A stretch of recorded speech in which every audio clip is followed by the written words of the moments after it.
Readers, today's story is one of my favorite stories. It's called Too Many Tamales, and it's written by Gary Soto and Ed Martinez. Too Many Tamales. Snow drifted through the streets, and now that it was dusk, Christmas trees glittered in the windows.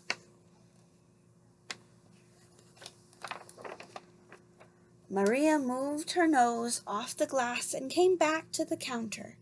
She was acting grown up now, helping her mother make tamales. Their hands were sticky with masa. "That's very good," her mother said. Maria happily kneaded the masa. She felt grown up, wearing her mother's apron. Her mom had even let her wear lipstick and perfume. If only I could wear Mom's ring, she thought to herself.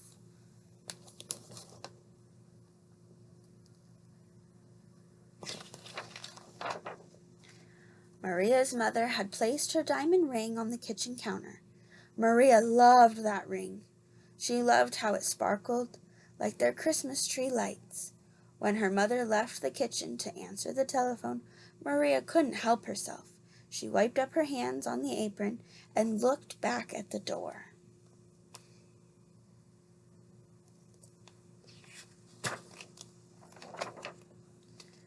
"I'd wear the ring for just a minute," she said to herself. The ring sparkled on her thumb.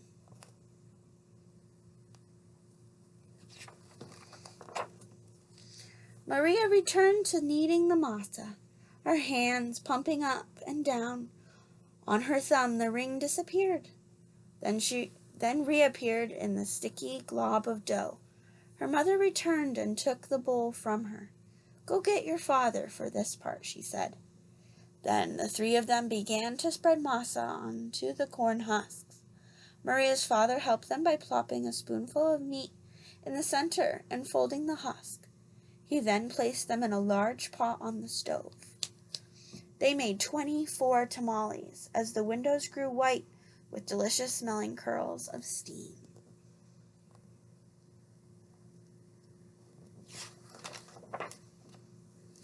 A few hours later, the family came over with armfuls of bright presents. Her grandparents, her uncle and aunt, and her cousin Dolores, Teresa, and Danny. Maria kissed everyone hello. Then she grabbed Dolores by the arm and took her upstairs to play, with the other cousins tagging along after them.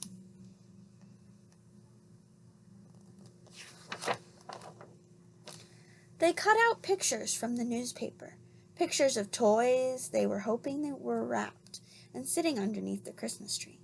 As Maria was snipping out a picture of a pearl necklace, a shock spread through her body. "The ring!" she screamed. Everyone stared at her. "What ring?" Dolores asked. Without answering, Maria ran to the kitchen.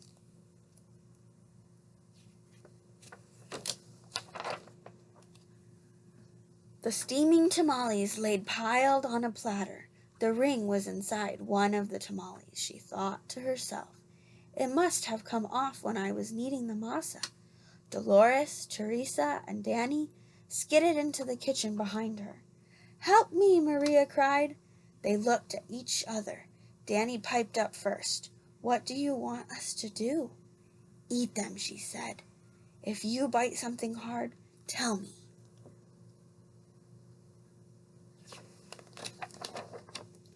The four of them started eating.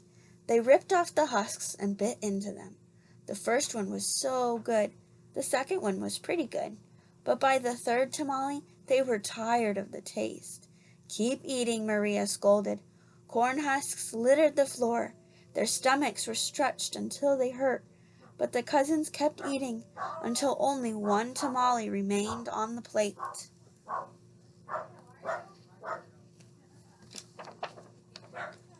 "This must be it," she said. "The ring must be in that one. We'll each take a bite. You first, Danny." Danny was the youngest, so he didn't argue. He took a bite. Nothing. Dolores took a bite. Nothing. Teresa took a big bite. Still nothing. It was Maria's turn. She took a deep breath and slowly, gently bit into the last mouthful of tamale.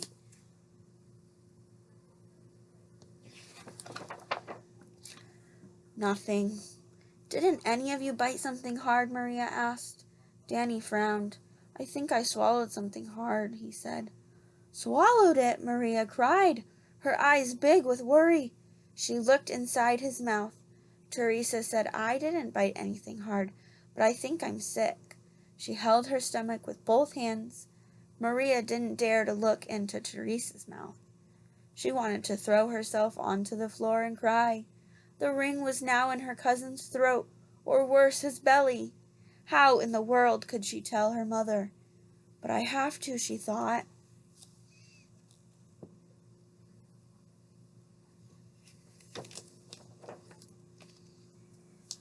She could feel tears pressing to get out as she walked into the living room where the grown-ups sat talking.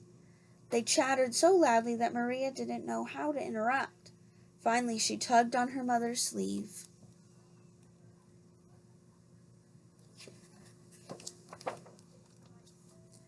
What's the matter? Her mother asked. She took Maria's hand. I did something wrong, Maria sobbed. What? Her mother asked. Maria thought about the beautiful ring that was now sitting inside of Danny's belly and got ready to confess. Then she gasped. The ring was on her mother's finger, bright as ever. The ring! Maria nearly screamed. Maria's mother scraped off a flake of dried masa. You were playing with it, she said, smiling gently.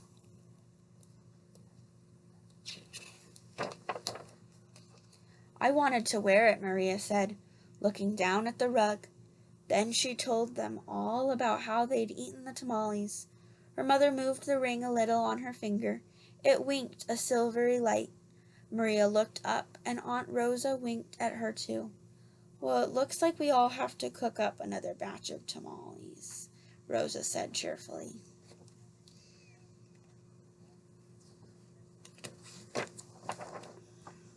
Maria held her full stomach as everyone filed into the kitchen, joking and laughing. At first she still felt like crying, as she kneaded a great bowl of masa next to Aunt Rosa. As she pumped her hands up and down, a leftover tear fell from her eyelashes into the bowl and for just a second rested on her finger, sparkling like a jewel. Then Rosa nudged her with her elbow and said, Hey, Nina, it's not so bad. Everyone knows that the second batch of tamales always tastes better than the first, right? When Dolores, Teresa, and Danny heard that from the other side of the room, they let off a groan, the size of 24 tamales.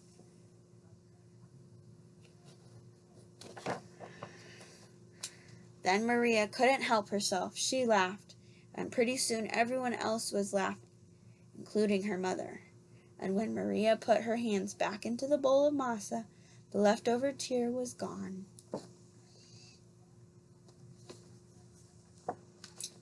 Have you ever done something that you weren't supposed to, like Maria? I'll see you next time, friends.